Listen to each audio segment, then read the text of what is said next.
Assalamualaikum warahmatullahi wabarakatuh.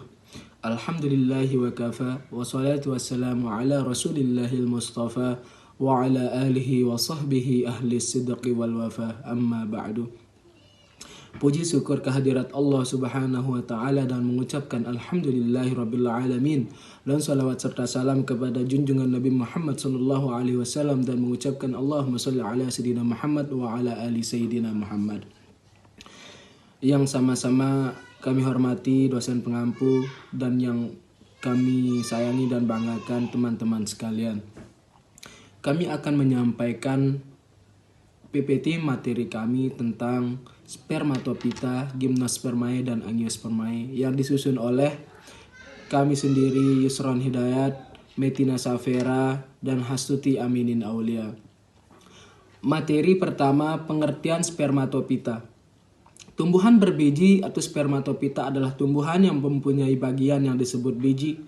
Pada dasarnya, tumbuhan itu dicirikan dengan adanya bunga yang sering disebut tumbuhan berbunga.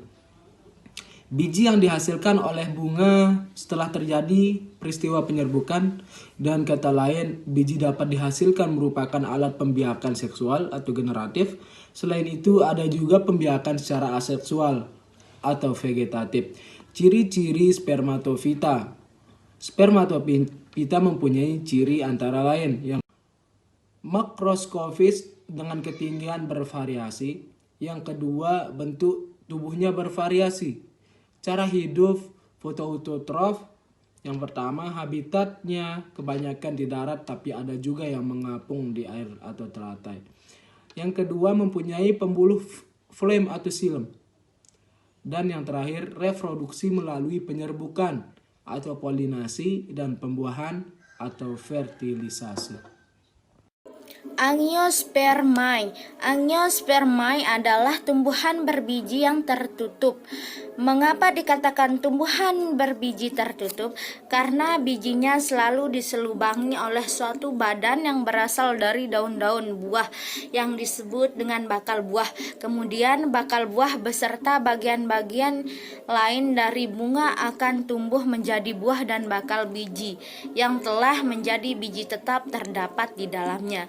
Adapun ciri-ciri angiospermae. Angiospermae memiliki ciri utama yaitu bakal bijinya berada di dalam megasporofil yang termodifikasi menjadi daun buah atau karvel, sehingga serbuk sari harus menembus jaringan daun buah untuk mencapai bakal biji dan membuahi ovum.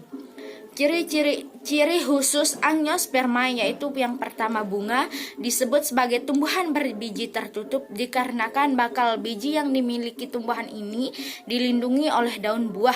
Pada tumbuhan ini juga telah memiliki bunga yang sesungguhnya memiliki bentuk dan susunan urat daun yang beraneka ragam.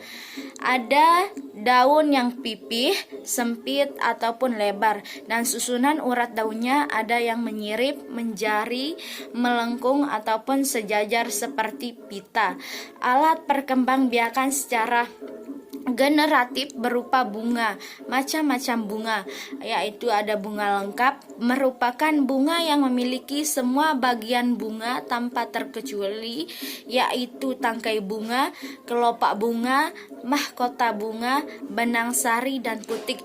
Contohnya adalah bunga mawar, melati, jasminum sambach, dan bunga sepatu. Bunga tidak lengkap merupakan bunga yang tidak memiliki salah satu bagian bunga. Contohnya adalah bunga tanaman rumput-rumputan yang tidak memiliki mahkota bunga. Bunga sempurna merupakan bunga yang memiliki benang sari dan putik sekaligus. Selain itu juga memiliki bagian-bagian bunga yang lain. Contohnya adalah bunga sepatu. Bunga tidak sempurna merupakan bunga yang hanya memiliki benang sari atau hanya memiliki putik saja. Selain itu juga memiliki bagian-bagian bunga yang lain. Contohnya adalah bunga salak, bunga kelapa, jagung, dan melinjo. Bunga yang hanya memiliki benang sari bisa disebut juga sebagai bunga jantan, dan bunga yang hanya memiliki putik saja bisa disebut sebagai bunga betina. Gymnospermae. Gymnospermae adalah tumbuhan yang memiliki biji terbuka. Gymnospermae berasal dari bahasa Yunani yaitu gymnos yang berarti telanjang dan sperma yang berarti biji, sehingga Gymnospermae dapat diartikan sebagai tumbuhan berbiji terbuka. Adapun ciri-ciri Gymnospermae.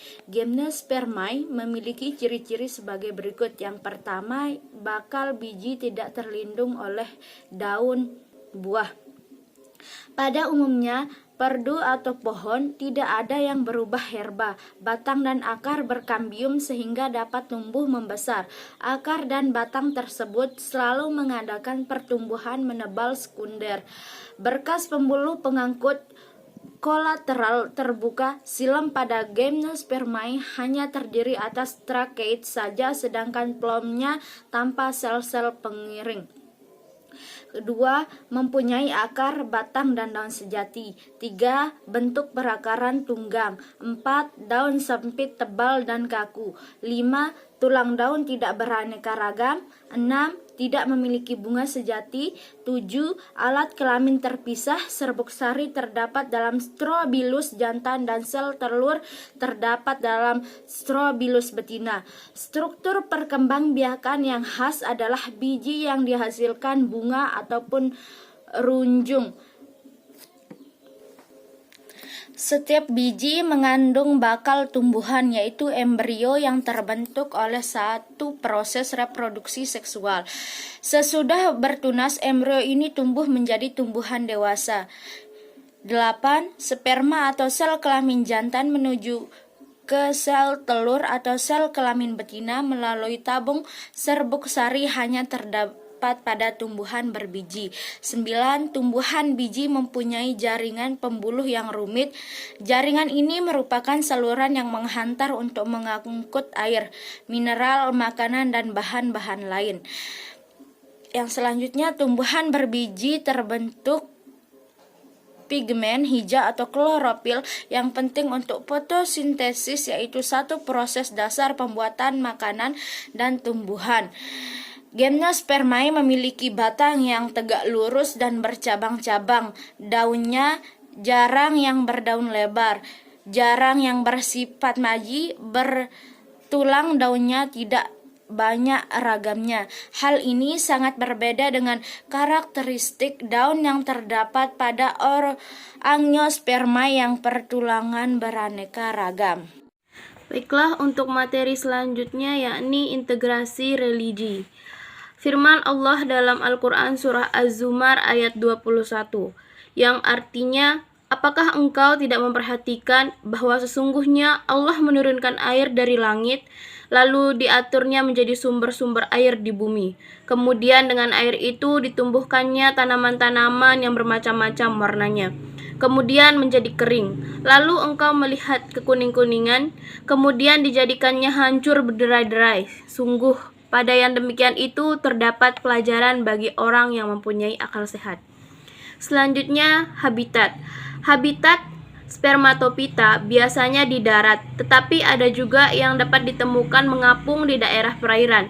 Contohnya teratai. Habitat Gymnospermae hidup di mana-mana, hampir seluruh permukaan bumi ini, mulai dari daerah tropis hingga daerah kutub dan dari daerah yang cukup air hingga daerah kering. Habitat Angiospermae memiliki habitat sebagai perdu, pohon, semak, tumbuhan merambat, dan herba. Hidup di daerah kering atau tropik. Hidupnya semusim, tahunan, dan sukulen. Lanjut, kandungan dan manfaat. Manfaat spermatopita sebagai makanan pokok, contohnya seperti gandum, jagung, padi, dan sagu. Untuk sayuran sebagai sumber serat dan sumber protein, contohnya seperti kacang, tomat, kol, wortel, kentang sebagai bahan makanan. Untuk bahan sandang contohnya seperti rami dan kapas. Untuk bahan bangunan dan perabotan contohnya kayu jati, merantai, dan sana keling sebagai bahan obat-obatan. Adapun manfaat Gymnospermae. Yang pertama sebagai bahan makanan, misalnya pada melinjo. Yang kedua sebagai tanaman hias, misalnya pada tumbuhan cemara. Yang ketiga sebagai bahan pembuatan korek api, misalnya pada pinus. Yang keempat sebagai bahan pembuatan obat dan kosmetik, misalnya pada tumbuhan ginkgo. Yang kelima sebagai bahan pembuatan cat dan obat-obatan, misalnya pada tumbuhan dama. Manfaat Angiospermae. Yang pertama sebagai sumber makanan yang mengandung karbohidrat, contohnya tumbuhan padi. Yang kedua sebagai sumber protein, contohnya kacang hijau. Yang ketiga sebagai sumber lemak, contohnya kelapa. Yang keempat sebagai sumber vitamin dan mineral, contohnya tomat. Yang kelima sebagai bahan sandang atau pakaian, contohnya kapas. Yang keenam sebagai bahan pemberi rasa nikmat pada makanan atau minuman, contohnya kopi. Yang terakhir sebagai bahan bangunan, contohnya pohon jati. Dan itu dia tadi penyampaian materi dari kelompok 7 yang mengenai Spermatophyta, Gymnospermae, dan Angiospermae. Mohon maaf atas segala kekurangan. Sekian dan terima kasih. Semoga bermanfaat. Wassalamualaikum warahmatullahi wabarakatuh.